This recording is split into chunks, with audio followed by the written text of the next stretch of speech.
It feels like the me who applied to art schools had a much bigger and more specific sense of purpose than the me now. I want to tell stories. No matter the circumstances, the good, the bad. The more skills I have, the more I learn, the more I get to stretch my horizon, the more endless the possibilities seem. And suddenly I want to do everything. But don't I have to put myself in a niche quickly to obtain very specific skills and become the best in this niche and strive towards one very specific thing to maybe one day reach a big goal that I have dreamed of since I was 5? Right? Shouldn't I know what my life's ambition is? My style, my interest, my passion, my thing? Right? What do I know? Sometimes it seems the more I learn, the less I know. The only thing that I know is that I know nothing, or whatever. How can a person know everything at 18 but nothing at 22? Okay, stop with the quotes. I'm glad I'm not 18 anymore. So I started asking other artists the question I couldn't answer for myself. What can we learn from each other? And do we always need to have all the answers?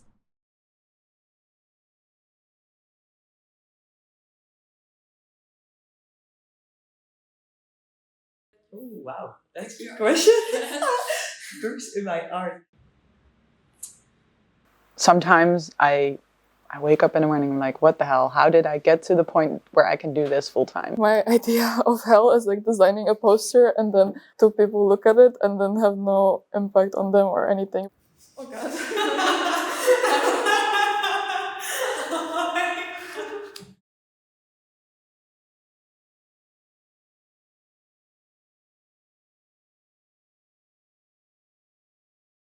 Ich bin sehr froh, dass ich hier sein kann und ganz viele Möglichkeiten habe, mich auszuprobieren und ja, neue Dinge zu lernen und irgendwie da meinen Horizont zu erweitern und auch ja, da in Kontakt eben mit anderen Leuten zu sein. Das ist aber auch manchmal auf der anderen Seite so ein bisschen gruselig, wenn man daran denkt, dass die Zeit irgendwann zu Ende geht und man dann Dinge herausgefunden haben muss und man oft, glaube ich, so dieses Gefühl hat, so jetzt geht ein Kapitel zu Ende und dann muss es direkt der nächste Übergang sein und ich muss ja, an einem ganz anderen Punkt in meinem Leben sein. Und ja, aber ich glaube, ich habe mittlerweile für mich gemerkt, dass das nicht sein muss und dass ich mir diesen Druck rausnehmen muss. Und solange ich dem folge, was mich glücklich macht, werde ich auch irgendwann immer wieder Dinge machen. Und das kann sich auch im Laufe des Lebens ändern. First, when I came to Vidika, I was like more into fine arts and like a lot of independent work, like not really having to justify why I'm making something, like very abstract. And then I tried to fit in this like graphic design route and make some books and some websites.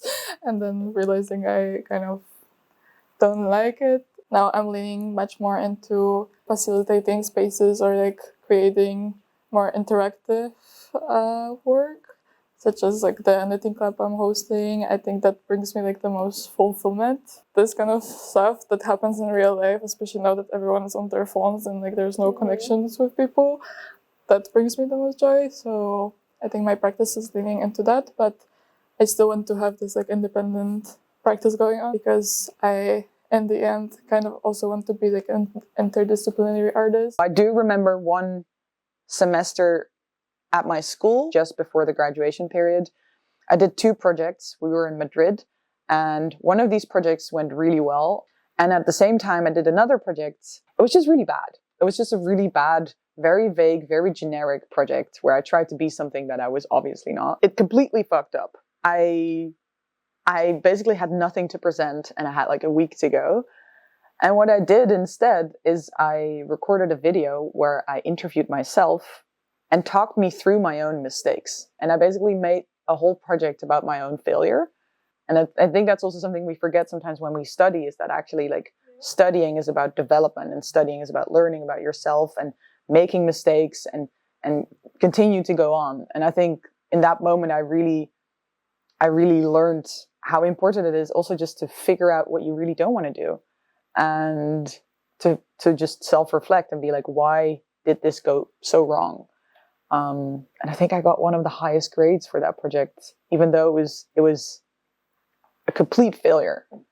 But I think that moment in my student career was very important because on the one hand, I found my style and I found found out what gave me a lot of joy and what really fit me. And on the other hand, I really figured out what I was completely uninterested in, and also how important it is to just try it, to do it. And then if you mess up, just to reflect on it and to keep going. You need to have good work, you know, it all needs to add up to each other, but you also need to have some luck. That some people see you and that's exactly what they need at that moment. So you also just need luck, and you need to be good, and you need to be persistent in a way.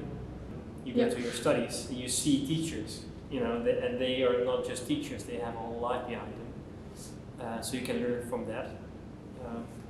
I learned from my teachers in my studies that I couldn't necessarily use that at all, and that we didn't understand each other. And that was a frustration for me as a student. But then I could say like, oh, it's all on them and my teachers should do better or anything, but it was, I think, more on me and how I wanted to see my work to be created or to be developed further, and how I could be helped with that.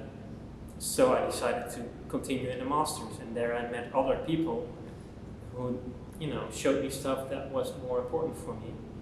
In our school I did dance. I worked on dance expression, actually just out of my own interest. I paid for it myself. And that's a lot about also what you feel inside and how to express it. So that's actually the core, I think, of my work. Without that, I would never have been making this work. I started also really not from an art idea. I really just thought, we went with our history teacher, arts theory teacher, to a dance performance. And then I was really struck by it. And then I thought, I want to learn how that feels. I never thought of it as an art medium. And only later it became more part of it. Often, things are so confusing while you're in them. Learning to deal with the creative process is an incredible joy and a gift, but at the same time the most crazy brain fuck. Especially in a time, not that there has ever been a time where your grandpa would tell you to study art, but especially in a time where art and art education are being undervalued and defunded. It is incredibly important to remember that failing and feeling lost is a crucial part of learning. We should all fail. We have to fail. I have to fail. Learning is never linear.